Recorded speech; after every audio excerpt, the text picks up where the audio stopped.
네, 여러분 안녕하십니까. 3월 4일 수요일 아침 매일 성경 묵상 함께 나누겠습니다. 오늘은 요한복음 10장으로 넘어가서 1절에서 21절까지만 함께 살펴보겠습니다. 제가 앞부분을 읽습니다.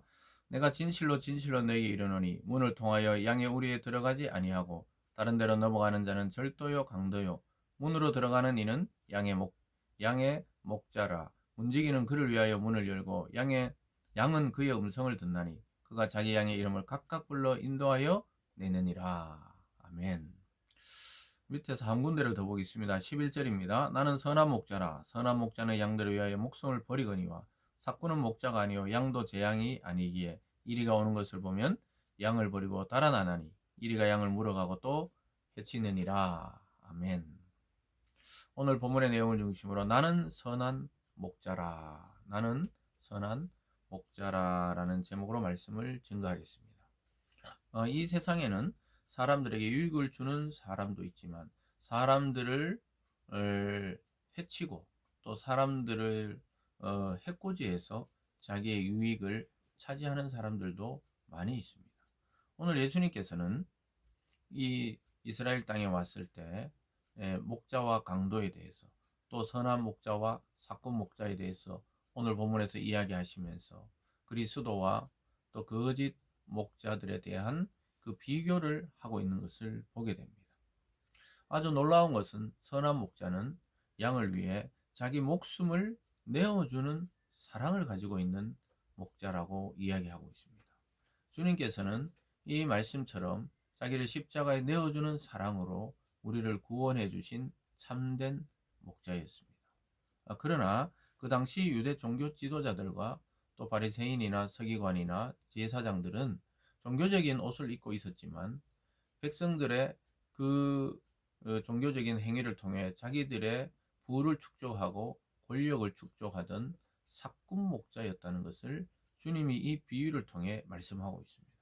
주님은 앞에서부터 나는 생명의 떡이요 나는 영생의 샘물이요 나는 빛이다 오늘은 나는 선한 목자다 이렇게 자기 자신의 정체성에 대해서 말씀하는 것을 보게 됩니다.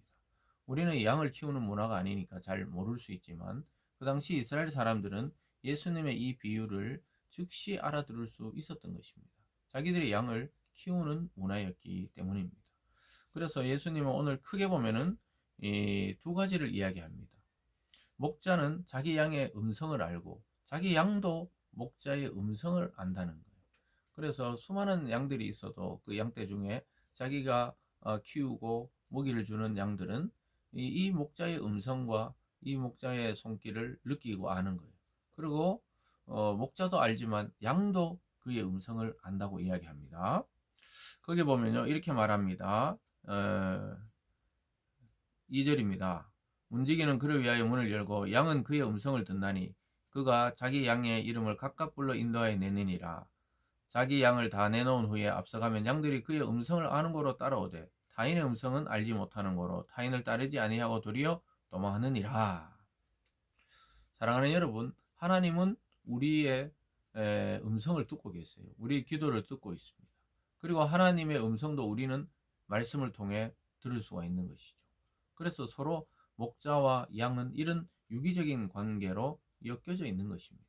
그래서 우리는 그리스도의 말씀 외에 다른 말씀을 듣고 따라가면 안 되는 것입니다. 오직 하나님께로부터 온 그리스도 예수님의 그 말씀을 듣고 따라가야 예수의 양이 되고 또 예수님도 우리를 아시는 것이죠. 그러면서 계속해서 6절에 예수께서 이 비유로 그들에게 말씀하셨으나 그들은 그가 하신 말씀이 무엇인지 알지 못하느니라. 그러므로 예수께서 다시 이르되 내가 진실로 진실로 너에게 말하노니 나는 양의 문이라. 나보다 먼저 온 자는 다 절도요 강도니 양들이 듣지 아니하였느니라. 내가 문이니 누구든지 나로 말미암아 들어가면 구원을 받고 또 들어가며 나오며 꼴을 얻으리라. 비유로 이야기했는데 잘 못 알아들어요. 이 말이 목자와 이 강도의 이야기를 하면서 잘 못 알아들어요.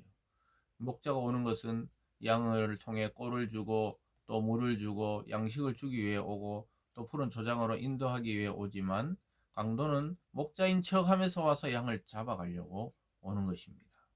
그 이야기를 또 하는 거예요. 내가 또 문이라는 것이 예수님을 통해 구원을 받고 예수님을 통해 인도를 받는 그것이 참된 양인데 도둑은 도둑질하러 와서 멸망시키려고 온다고 이야기하고 있습니다. 근데 예수님은 양을 생명을 얻게 하고 풍성하게 먹이려고 오시는 거지만 이 도둑은 이 목자인 척 탈을 쓰고 와가지고는 양의 생명을 해치고 양을 자기 먹이로 삼는 그런 자들을 가리킨다는 거예요. 이 사실은 그 당시에 이 종교적인 권력과 이 지도력을 갖던 그 기존의 종교인들에게 예수님이 말씀하는 거예요. 그래서 예수님이 와서 보니까 하나님의 이름으로 완전히 백성을 거의 쥐어짜가지고 수탈하듯이 권력이 되어서 누리고 있더라는 거예요. 그건 강도라는 거예요. 사랑하는 여러분, 예수님은 그러한 자들을 벌하십니다. 그리고 자기 스스로 자기는 목숨을 버려 우리를 구원하셨습니다. 11절입니다. 나는 선한 목자라. 선한 목자는 양들 외에 목숨을 버리거니와 삭구는 목자가 아니요 양도 제 양이 아니라 이리가 오는 것을 보면 양을 버리고 달아나나니 이리가 양을 물어가고 또 해치느니라. 달아나는 것은 그가 삭구는 까닭에 양을 돌보지 아니함이니 나는 선한 목자라. 나는 내 양을 알고 양도 나를 아는 것이 아버지께서 나를 아시고 내가 아버지를 아는 것 같으니 나는 양을 위하여 목숨을 버리노라. 사랑하는 여러분, 예수님은 스스로 우리를 위해 대속의 제물로 자기 목숨을 버리신 분입니다. 여러분, 예수님 외에 참 목자가 없어요.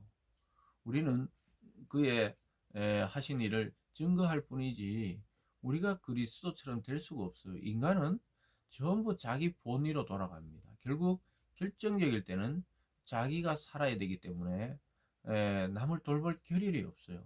우리는 그것을 솔직히 인정하고 주님을 닮아가도록 노력해야 되는 것이지 거룩한 것처럼 선한 것처럼 또 뭔가 유익을 주는 것처럼 하는 그 목자의 흉내를 내는 자들은 사꾼입니다.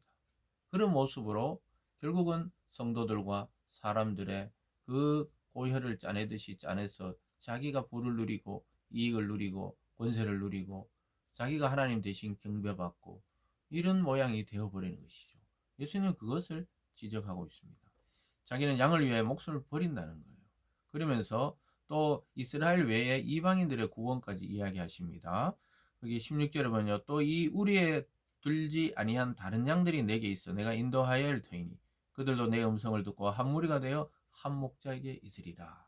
이스라엘만이 아니라 이스라엘 밖에 오늘날 저와 여러분 우리에게까지 말씀이 들려와서 그 목자의 음성을 듣고 따르게 되었는데 그 우리 밖이라는 그 당시 이스라엘 밖 이방인들의 구원까지 예수님은 알고 계셨고 준비하고 계셨고 그들을 위해서도 자기 목숨을 버렸다고 말씀하고 있습니다. 17절에 내가 내 목숨을 버리는 것은 그것을 내가 다시 얻기 위함이니 이로 말미암아 아버지께서 나를 사랑하시느니라. 이를 내게서 빼앗는 자가 있는 것이 아니라 내가 스스로 버리노라. 나는 버릴 권세도 있고 다시 얻을 권세도 있으니 이 계명은 내 아버지에게서 받아노라 하시니라. 주님의 십자가의 죽음과 부활을 말씀하고 있습니다. 주님은 로마 군병에 의해서 죽음을 당한 것 같지만 스스로 그 길을 걸어가셨고 또 하나님께서 3일 만에 죽은 자 가운데서 다시 살리셔서 버릴 권세도 얻을 권세도 다 예수님께 있음을 정확하게 보여주셨습니다. 주님은 그 이야기를 지금 이 양과 목자의 비유를 통해 우리에게 전달하고 있습니다. 여러분, 우리는 양입니다. 주님의 음성을 듣고 따라가야 하는 참된 양이 되어야 합니다. 우리가 목자가 되려고 하면 그거는 넌센스입니다. 계속해서 이렇게 말합니다. 19절에 이 말씀으로 말미암아 유대인 중에 다시 분쟁이 일어나니 그 중에 많은 사람이 말하되 그가 귀신 들려 미쳤거늘 어찌 그 말을 듣느냐 하며 어떤 사람 말하되 이 말은 귀신 들린 자의 말이 아니라 귀신이 맹인의 눈을 뜨게 할 수 있느냐 하더라. 결국 결론이 할 말 없으면 예수님 보고 귀신 들렸다 그랬어요. 요한복음의 많은 부분에서 예수를 반대하는 자들이 예수님을 반박할 논리가 없을 때 하던 말은 저가 귀신 들렸다. 헛소리 하고 있다 이 말입니다. 지금 자기 목숨을 버리고 얻고 이게 무슨 말이냐는 거예요. 완전히 저 하나님 말씀이 아니라 귀신 들려서 혼자 떠들고 있다. 이렇게 그냥 한꺼번에 매도해 버립니다. 그런데 어떤 자들은 아니 귀신 들린 자가 어떻게 맹인된 자의 눈을 뜨게 할 수 있냐고 정확하게 본 사람들이죠. 그래서 우리는 예수님이 생명 중심, 또 사람을 구원하는 중심으로 행하시고 말하시고 생각하셨다는 사실을 꼭 기억해야 됩니다. 주님은 생명을 잃어버리는 행동이 아닌 생명을 구하는 관점으로 늘 바라봤어요.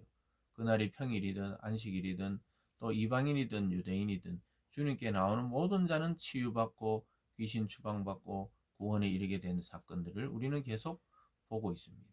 그래서 예수님의 시선과 바리새인과 유대 종교 지도자들의 시선이 상반됩니다.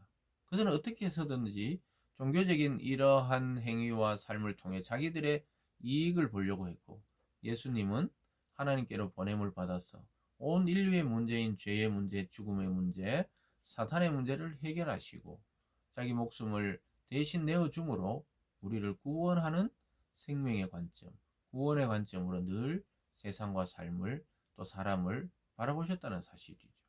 오늘 이 말씀을 잘 들으시고 선한 목자가 우리 앞에 서 계십니다. 예수님만이 우리에게 생명 주시는 분이고 그 음성을 따라갈 때 실패함이 없는 영생의 길을 걷게 되는 줄 믿으시기를 주님의 이름으로 축복합니다. 기도하겠습니다. 사랑의 하나님 아버지 감사합니다. 우리를 위해 목숨까지 내어주신 예수 그리스도의 양이 되게 하여 주심에 감사드립니다. 우리도 그분의 음성을 듣고 영원한 길을 걷고 따라가는 참된 주님의 우리의 든 양들이 되게 하여 주시옵소서. 아버지 하나님, 우리가 알고 있는 것이 오히려 주님께 나아가는 길을 막지 않도록 늘 주의하게 도와주시고 날마다 우리에게 말씀과 성령으로 새롭게 역사하시는 예수님의 그 말씀과 그분의 음성을 따라 인생을 살아나가서 실패함이 없는 성공하고 승리하는 참된 주님의 제자들 되게 하여 주시옵소서. 감사드리며 예수님 이름으로 기도드리옵나이다. 아멘.